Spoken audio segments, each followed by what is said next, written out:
I don't believe that's what the Sunshine Law was enacted to do, was to keep candidates from debating issues in a campaign season, and have stated such, and gave Ms. Meehan the opportunity to call me late last night when she finally decided this was an urgent matter.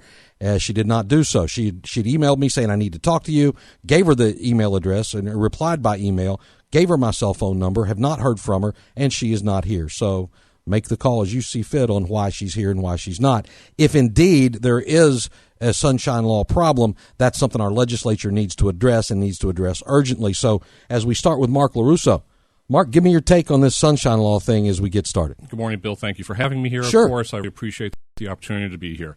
There are variations to the Sunshine Law, variables, I should say, to the Sunshine Law as to how we see it. As you remember, back in February and in March, you were asked to moderate a debate between my opponent and myself, both at the Republican Men's Club and Republican Women's Club, respectively. And we went through the noticing process. We had a city clerk there to take the minutes and was open to the general public. So we have a process, and you had sent out the email quite some time ago, probably about a week and a half ago or so, that's about right. that we could have made this whole thing come together. But my take on the Sunshine Law is that there are ways that we can talk about the issues that are at hand. We literally have 2 more meetings left in this in our present elected cycle that we would be engaged in taking our votes and responding back and forth to different things. And if there were an issue that you guys were going to address in the next 2 meetings, you could always say, I can't address that right now because we're going to have to talk about it in council and make a vote. We're supposed to be intelligent enough to be able to make that call, yes. Well, we are talking politicians here, pal. Well, thank you very little. Why you want to be mayor of the city? I'm leaving, actually, I was elected in 2004, and then 2006, and then 2010. My 2010 term ends in 2 years from now. So I am leaving 2 years early to run for mayor. Reason I am running for mayor is because that our city has tremendous opportunities, and I see it both as a small business owner, someone who started a small business here in 2009, and as a sitting council member, that economic development and redevelopment, jobs, are at the forefront of continuing to move our city forward, along with the tax burdens and along with the city services that we have to provide, and the growth factor that comes along with making sure that we have the jobs in place, and making sure that we have homes and moving our real estate back into the positive area rather than the negative. Our foreclosure rates are way too high, just way too high. We're 7 to 1,000 homes per any given time that are in foreclosure due to loss of jobs, loss of a second income, people moving out of the area, and that's unacceptable in the city. But I believe that I have the vision, the experience, and the leadership skills to be able to take us through the next 4 years. Specifically, what do you think that the city's role is in addressing that foreclosure issue? I mean, it would seem to be an issue that's beyond the scope of the city to me. Well, it is, but it isn't in certain ways. Of course, it comes down to, can you afford your home? That's always the underlying factor. One of those factors are the property taxes. And the licenses and fees. I was just recently, just Monday, received a letter in the mail from the Melbourne Area Association of Realtors that I've received their endorsement because of my proactive approach to property tax burdens and what that looks like in the city. We can ease government spending. We can retain the integrity of our services without having to continue to overtax our residents. So in that sense is that there is a huge difference between having a tax bill of the same of last year versus $200 or $300 additional for the following year. All right, very good. You mentioned development and redevelopment. Big issue in the city of Satellite Beach was the improper use of the CRA funds.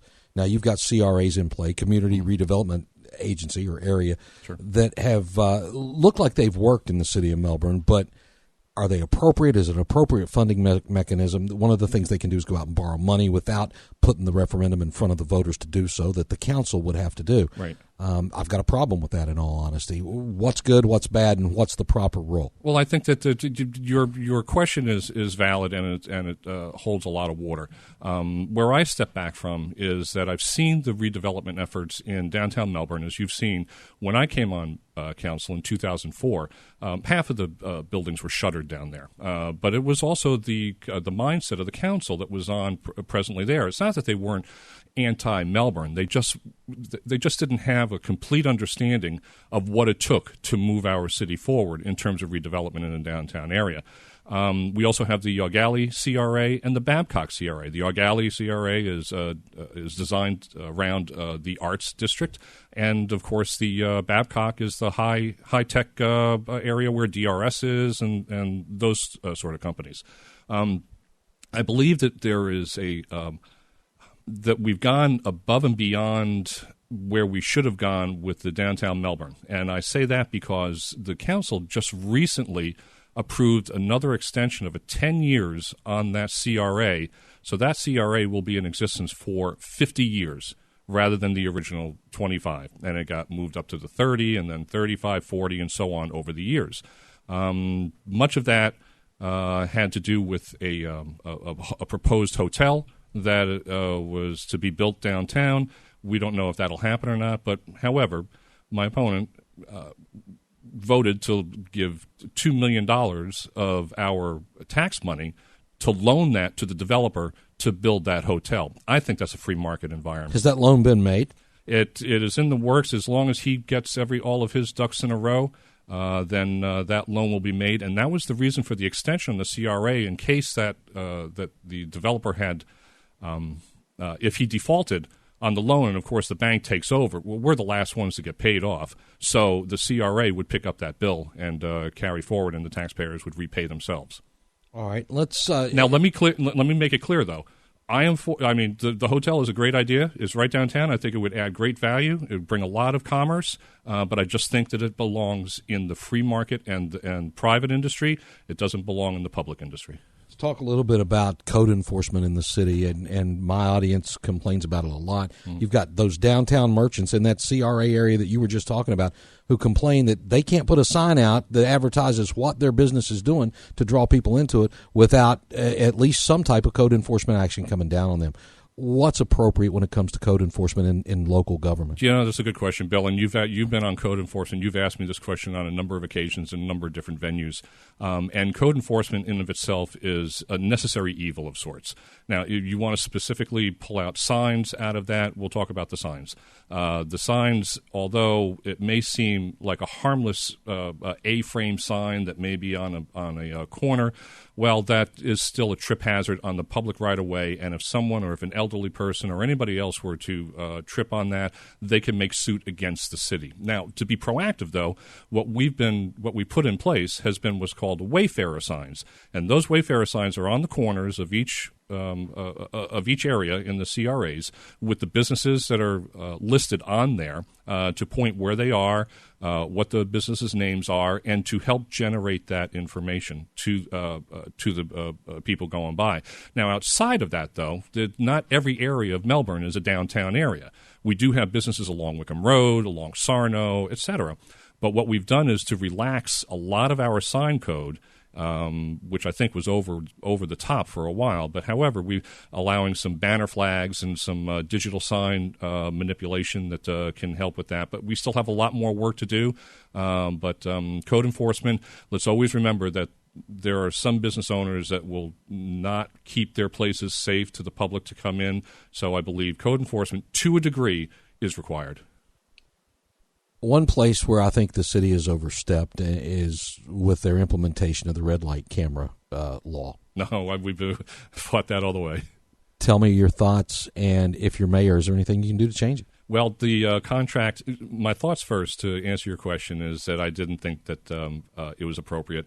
I've never thought red light cameras. The arguments you could make, there are 10 arguments against. So I'm not going to go into the litany of challenges of constitutional or person's rights or privacy issues. But what I will say, though, is that this present council approved a contract for the red light cameras to be placed, and with a 6-month period that will that. If the city wanted to come out of that contract, it would cost $1,000 for the city to come out of that contract. After the 6-month period, that's the city not pay dollars if they wanted to come out of that contract and cancel that with a 30-day notice. As mayor, I would most likely start to move and work with staff and others to remove that contract. About to run out of time. What I'd like for you to do is outline for me the position differences as you understand them between you and your opponent for this job as mayor in Melbourne. And that's a great question. I appreciate that. I think that, look, my opponent is she's a good mother. She's a loving wife and a dedicated daughter. We all have our families. Not yours, we will know. Yeah. Okay. However, that's where I think it ends, is that we both take a different approach to governing. Over these past 5 years, most treacherous 5 years in our economy's history, other than the Deep Depression, my opponent has voted to raise taxes all the way along the line. I have voted against and provided cost-cutting solutions in order to against the integrity of the city services. I believe that leadership and that of the face of the city of Melbourne as the mayor, both to chair a meeting and also to be out in front and to welcome the businesses and most importantly is to work with the existing businesses organically to help them to realize what those business requirements and regulations are doing to hurt them, and also that will overflow into the new businesses that we're coming to bring into the city as well, to create more jobs and to create a better environment for a place to live and work. I believe there's great differences between us. The voting record is there for 8 years, and I believe I'm the best choice for the mayor of Melbourne. All right, Mark LaRusso, thanks so much. Appreciate you taking the time. Good to have you in here. Thank you so much for having me, Bill. We'll see you back here next time. WMMBAM.com, keyword video.